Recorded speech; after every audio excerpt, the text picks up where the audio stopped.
ഏവർക്കും ഇക്രാം സ്ട്രീറ്റിലേക്ക് സ്വാഗതം. വിവാദമായ പാണക്കാട് സാദിഖ് അലിയുടെ പ്രസംഗവുമായി ബന്ധപ്പെട്ടാണ് ഈ വീഡിയോ ചെയ്യുന്നത്. അദ്ദേഹത്തിന്റെ ആ പ്രസംഗത്തിൽ ഞാൻ പ്രധാനമായും ശ്രദ്ധിച്ചത് രണ്ട് കാര്യമാണ് അദ്ദേഹം അതിൽ പറയുന്നത്. ഒന്നാമത്തെ കാര്യം, 1992 ഈ ബാബരി മസ്ജിദ് ധ്വംസനം നടക്കുമ്പോൾ ഇന്ത്യയിലെ മുഴുവൻ ആളുകളും കേരളത്തിലേക്ക് ഉറ്റുനോക്കിയായിരുന്നു. കേരള മുസ്ലിങ്ങളുടെ നിലപാട് ഉറ്റുനോക്കുകയായിരുന്നു.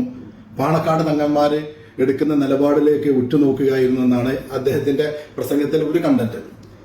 രണ്ടാമത്തെ കണ്ടന്റ് അതിനേക്കാൾ അപകടം പിടിച്ച സംഗതിയാണ്. അയോധ്യയിലെ ഇപ്പൊ നിലവിലുള്ള രാമക്ഷേത്രത്തിൽ നിന്നും 10-15 കിലോമീറ്റർ അപ്പുറമുള്ള ഒരു സ്ഥലത്ത് നിർമ്മിക്കുന്ന ഒരു കെട്ടിടം. ആ കെട്ടിടം ബാബരി മസ്ജിദ് ആണ് എന്നുള്ളത് ഇന്ത്യയിലെ ഒരു മുസ്ലിം നേതാവ് സമ്മതിക്കുകയാണ്. അതാണ് രണ്ടാമത്തെ അപകടം. ഇതിൽ ആദ്യത്തെ സംഗതി തന്നെ നോക്കുക. യഥാർത്ഥത്തില് നമുക്കൊക്കെ തന്നെ അങ്ങനെ ഒരു ധാരണയുണ്ട്, കേരള മുസ്ലിങ്ങളാണ് ഇന്ത്യയിലെ മുസ്ലിങ്ങളുടെ കാര്യങ്ങളിലൊക്കെ തന്നെ ഒരു പ്രധാനപ്പെട്ട പങ്ക് വഹിക്കുന്നതെന്നാണ്. അല്ലെങ്കിൽ അതിന്റെ കാര്യങ്ങളൊക്കെ കിടക്കുന്നത് പാണക്കാടാണ് എന്നുള്ളൊരു ധാരണ, പൊതുധാരണ ഉണ്ട്. യഥാർത്ഥത്തില് കേരളത്തിലെ മുസ്ലിം ജനസംഖ്യ എന്ന് പറയുന്നത് 75 ലക്ഷമാണ്. അത് ഈ പാണക്കാട് സാദിഖ് അലി അവരുകളൊന്ന് ഓർക്കുന്നത് നല്ലതാണ്. കാരണം ഇന്ത്യയിലെ മുസ്ലിങ്ങൾ 20 കോടിയിൽ അധികമാണ്. അതിന് വെറും 75 ലക്ഷം മാത്രമാണ് കേരളത്തിലെ മുസ്ലിം ജനസംഖ്യ എന്ന് പറയുന്നത്. അതിൽ തന്നെ പാണക്കാട് തങ്ങന്മാരെ അംഗീകരിക്കുന്ന എത്ര പേര് അതിലുണ്ട് എന്നുള്ളതും നമുക്കൊന്നും കൂടി കണക്ക് പരിശോധിച്ചാൽ മനസ്സിലാവും. ഇതിൽ മുസ്ലിം ലീഗ് അല്ലാത്ത ഒരു ധാരാളം ആളുകൾ മറ്റു പാർട്ടികളിൽ പ്രവർത്തിച്ചുകൊണ്ടിരിക്കുന്ന മുസ്ലിങ്ങളുണ്ട്. അവരൊന്നും തന്നെ പാണക്കാട് തങ്ങന്മാരുടെ ആത്മീയ നേതാക്കന്മാരായിട്ട് കാണുന്നില്ല.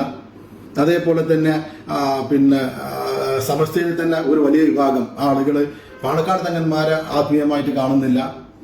സമസ്ത സുന്നികളല്ലാത്ത മറ്റു വിഭാഗങ്ങളും അങ്ങനെയൊന്നും കാണുന്നില്ല. അങ്ങനെയൊക്കെ കണക്ക് പരിശോധിക്കുമ്പോൾ നമ്മുടെ ഈ ആത്മീയതയുടെ ഒക്കെ തന്നെ പ്രാതിനിധ്യം അതിലെ എത്ര പേരുണ്ട് എന്നുള്ളതൊക്കെ നമുക്ക് പരിശോധിച്ചാൽ അറിയാം. ഇനി ഞാൻ പറയുന്നത് മൊത്തം ഇനി 75 ലക്ഷം മുസ്ലിങ്ങളും പാണക്കാട് കുടുംബത്തിന്റെ കാര്യങ്ങൾ കേൾക്കാനും അവരെ അംഗീകരിച്ചിട്ടാണ് മുന്നോട്ട് പോവുകയാണെങ്കിൽ പോലും നിങ്ങൾ ചിന്തിക്കണം, 20 കോടി ജനങ്ങളിലെ 20-ൽ 1 ഭാഗം പോലും ആകുന്നില്ല. എന്നിട്ടാണ് ഇന്ത്യയിലെ മുസ്ലിങ്ങളുടെ മൊത്തത്തിലുള്ള പ്രശ്നങ്ങളിൽ ഇവിടെ തെക്കേ അറ്റത്ത് നിന്നിട്ട് ഈ അഭിപ്രായങ്ങൾ പറയുന്നു എന്നുള്ളത് നമ്മൾ മനസ്സിലാക്കണം.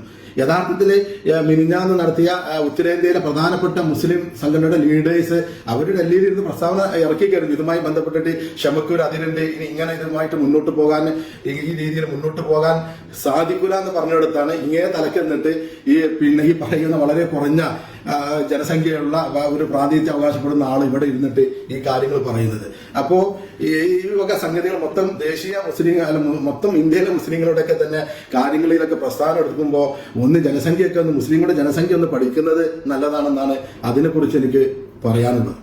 മറ്റൊരു സംഗതി, അയോധ്യയില് ഇപ്പൊ നിർമ്മിച്ചുകൊണ്ടിരിക്കുന്ന സുപ്രീം കോടതി നിർദ്ദേശപ്രകാരം നിർമ്മിച്ചുകൊണ്ടിരിക്കുന്ന അത് അന്ന് തന്നെ മുസ്ലിം പേഴ്സണൽ ബോർഡ്, എന്റെ ഒരു ഓർമ്മ ശരിയാണെങ്കിൽ അത് അങ്ങനെ ഒരു പള്ളിയായിട്ട് അംഗീകരിക്കുന്നില്ല എന്നാണ് അവരത് പറഞ്ഞിട്ടുള്ളത്. കാരണം വേറൊന്നല്ല, ഈ ബാബരി മസ്ജിദ് പൂട്ടിക്കിടന്നിട്ട് തന്നെ ഒരുപാട് കാലങ്ങളായി, 450 വർഷക്കാലം അവർ മുസ്ലിങ്ങൾ നിസ്കരിച്ചിട്ടുണ്ടെങ്കിലും അവിടെ ഇപ്പൊ നമസ്കാരം നടക്കാത്തൊരു പള്ളിയാണത്. അപ്പൊ അവിടെയുള്ള മുസ്ലിങ്ങൾക്ക് നിസ്കരിക്കാൻ കഴിയാതെ ആകെ ബുദ്ധിമുട്ടിയിട്ട് ആ ഒരു പള്ളിക്ക് വേണ്ടിയിട്ടല്ല മുസ്ലിങ്ങൾ ഈ കാലം വരെ ഈ ബാബരി മസ്ജിദിന് വേണ്ടിയിട്ടുള്ള അതിന്റെ നിയമ പോരാട്ടങ്ങൾ നടത്തിയിട്ടുള്ളത്. ഞങ്ങൾക്ക് നിസ്കരിക്കാൻ സ്ഥലമാണെന്നുള്ളവർക്കല്ല, ചരിത്രപരമായിട്ട് ഒരുപാട് പ്രാധാന്യമുള്ള ഒരു പള്ളി ആ രീതിയിൽ സംരക്ഷിക്കപ്പെടണം എന്നുള്ളവർക്കാണ്.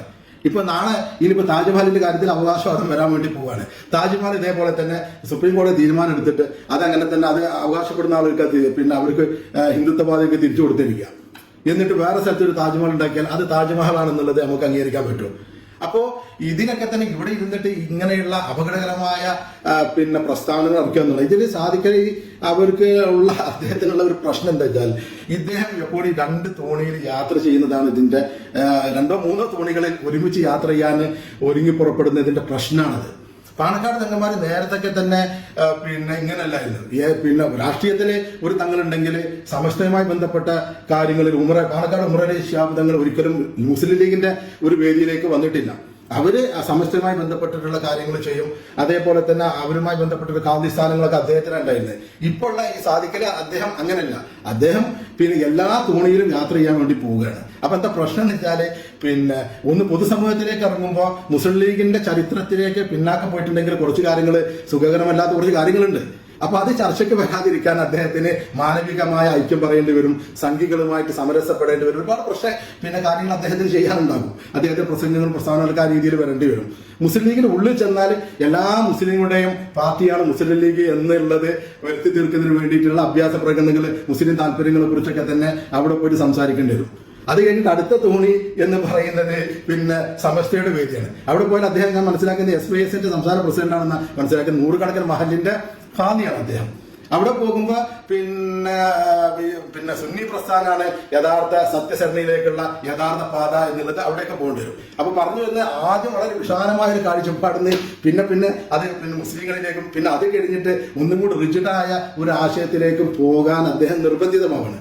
അതിന്റെ പ്രശ്നമാണ് അദ്ദേഹം ഇടയ്ക്കിടയ്ക്ക് ഇറക്കുന്ന ഈ പ്രസ്ഥാനങ്ങളിൽ കൂടി നേടിക്കുന്നതെന്നാണ് ഞാൻ മനസ്സിലാക്കുന്നത്. അദ്ദേഹം ഏതെങ്കിലും ഒരു തോണിയിൽ സഞ്ചരിക്കാൻ തയ്യാറാണ്. ഒന്നുകിൽ രാഷ്ട്രീയ പാർട്ടിയുടെ തോണിയിൽ, അല്ലെങ്കിൽ മതസംഘടന, ഏതെങ്കിലും ഒന്നിന് സഞ്ചരിക്കുന്നതാവും അദ്ദേഹത്തിന് നല്ലത് എന്നാണ് അതുമായി സൂചിപ്പിക്കാനുള്ളത്. ഇദ്ദേഹം പറഞ്ഞ ഈ അയോധ്യയിൽ പണിയുന്ന ഈ മസ്ജിദ്, ആ പറയപ്പെടുന്ന കെട്ടിടം, സർക്കാർ ഗസ്റ്റ് ഹൗസ് എന്ന് പറഞ്ഞ അർത്ഥത്തിൽ പറയാവുന്ന ആ കെട്ടിടം, അത് ബാബരി മസ്ജിദാണ് എന്ന് അദ്ദേഹം സമ്മതിക്കുമ്പോൾ നിങ്ങൾ ആലോചിച്ച് നോക്കണം.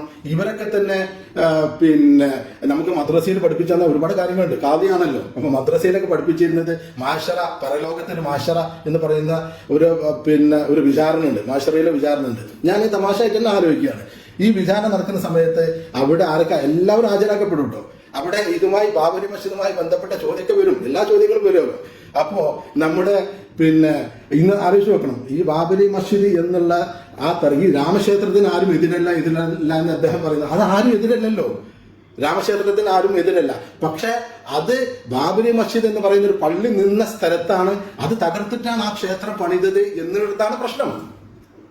അതേ ഉള്ളൂ വിഷയം. അത് പറഞ്ഞു എന്നതിന്റെ ഒറ്റ പേരിലാണ് കോൺഗ്രസിന്റെ നേതാവ് മണിശങ്കർ അയ്യർ, അദ്ദേഹത്തിന്റെ മകള് സുരന്യ അയ്യർ, അവരത് പറഞ്ഞതിന്റെ പേരിലാണ് ഈ കഴിഞ്ഞ ആഴ്ച അവരുടെ ഡൽഹിയിലെ അവരുടെ ഹൗസിംഗ് കോളനിയിലെ അവരുടെ സൊസൈറ്റി പറഞ്ഞിട്ടുള്ളത്. ഈ ഒറ്റ കാര്യം പറഞ്ഞതിന്റെ കാരണത്താൽ അവരോട് വീട് ഒഴിയാൻ പറഞ്ഞിരിക്കുകയാണ്. അങ്ങനത്തെ ആളുകൾ ഈ ഹൈന്ദവ സമൂഹത്തിലുണ്ട്. അതേപോലെ തന്നെ DMKയുടെ സ്റ്റാലിന്റെ മകൻ, അദ്ദേഹം ഒരു മന്ത്രിയാണ്. DMKയുടെ നിലപാട് അവർ പറഞ്ഞു, ഞങ്ങൾ ഇതിനൊന്നും എതിരല്ല. പക്ഷെ ഇപ്പൊ അത് പണിതിട്ടുള്ള പ്രദേശം ബാബരി മസ്ജിദ് പൊളിച്ച പ്രദേശമാണെന്നുള്ളതാണ്. അങ്ങനെ അഭിപ്രായമുള്ള ഒരുപാട് ആൾക്കാരുണ്ട്. ഇടതുപക്ഷ പാർട്ടികളിൽ അങ്ങനെ അഭിപ്രായമുള്ള ധാരാളം ആളുകളുണ്ട്.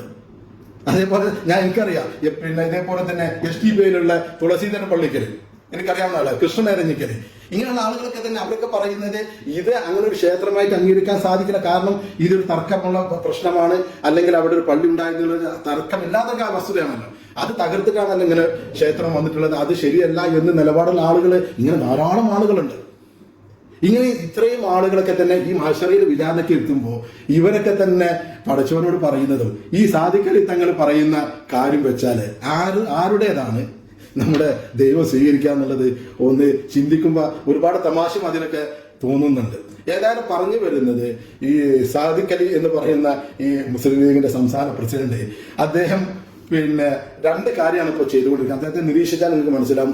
ഒന്ന്, അദ്ദേഹത്തിന്റെ എല്ലാ പ്രവർത്തനങ്ങളും ഏതാണ്ട് ഇതുമായി ബന്ധപ്പെട്ടുള്ള പ്രസംഗങ്ങൾ, പ്രവർത്തനങ്ങൾ ഒക്കെ നിരീക്ഷിച്ചാൽ മനസ്സിലാക്കും അദ്ദേഹം സംഘികളുടെ അവരുടെ ജൽപ്പനങ്ങൾക്ക് അവർക്ക് സ്വീകാര്യത ഉണ്ടാക്കി കൊടുക്കുന്ന ഒരു സമീപനം എല്ലാ ഘട്ടത്തിലും അവരുടെ ഭാഗത്തു നിന്ന് വരുന്നുണ്ട്. അതേപോലെ തന്നെ അവരുടെ കാഴ്ചപ്പാടുകളിലേക്ക്, ഇത് സംഘിസത്തിന്റെ കാഴ്ചപ്പാടാണത്. നിങ്ങൾക്ക് അവിടെ ഒരു പള്ളി ഞങ്ങൾക്ക് അവിടെ വേറെ തന്നിട്ടുണ്ട്, അത് മാറ്റണം എന്നുള്ളത് സംഘി കാഴ്ചപ്പാടാണ്. ആ കാഴ്ചപ്പാടിന് മുസ്ലിം സമൂഹത്തിലെ അതിലേക്ക് മുസ്ലിം സമൂഹത്തെ ഒരുക്കി കൊടുക്കുന്നു എന്നുള്ളതാണ് ഇദ്ദേഹം ചെയ്തുകൊണ്ടിരിക്കുന്ന കാര്യമെന്ന് അദ്ദേഹത്തെ നിരീക്ഷിച്ചാൽ നിങ്ങൾക്ക് മനസ്സിലാവും. അതേപോലെ തന്നെ അദ്ദേഹത്തിന്റെ പല നിലപാടുകളും അദ്ദേഹം ഖാദിസ്ഥാനം ഒരു വഹിക്കും. അതേ ഖാദി തന്നെ പോയിട്ട് ഇപ്പുറത്ത് പോയിട്ട് ഓണത്തിന് പോയിട്ട്, ഞാൻ അതിനൊന്നും അതല്ലാത്ത ഒരാൾ അത് ചെയ്യുന്നതിനൊന്നും പ്രശ്നം കാണുന്ന ഒരാളല്ല, ഓണം ആഘോഷിക്കുന്നതിനൊന്നും പ്രശ്നം കാണുന്ന ആളല്ല. പക്ഷെ ഇത് രണ്ടും ഇങ്ങനെ ആത്മീയ സ്ഥാനത്തിരിക്കുന്ന ഒരാൾ ഇവിടെ വന്നിട്ട് ഓണപ്പാട്ട് പാടുക, ഇപ്പുറത്ത് പോയിട്ട് ഇത് ചെയ്യുക, ഇതൊക്കെ തന്നെ മുസ്ലിം യുവാക്കൾക്കിടയിലും മുസ്ലിം സമൂഹത്തിനിടയിലും ഒരു ലിബറൽ സമീപനം, ഒരു ലിബറൽ സമൂഹമാക്കി മാറ്റിയിട്ട് ആ രീതിയിലേക്ക് ഇതിന്റെ എല്ലാ ആത്മസത്തയെയും മാറ്റി നിർത്തിയിട്ടുള്ള ഒരു ഒരു ഒരു ഒരു ലക്ഷ്യത്തിലേക്കാണ് അദ്ദേഹം ഈ സമൂഹത്തെ ശാന്തീകരിക്കുകയും ഈ മുസ്ലിം സമുദായത്തെ കൊണ്ടുപോകുന്നത് എന്നുള്ളത് അദ്ദേഹത്തിന്റെ ഓരോ കാര്യങ്ങൾ നിരീക്ഷിച്ചാൽ നമുക്ക് മനസ്സിലാകും എന്ന് മാത്രം ഞാനിവിടെ സൂചിപ്പിക്കുകയാണ്.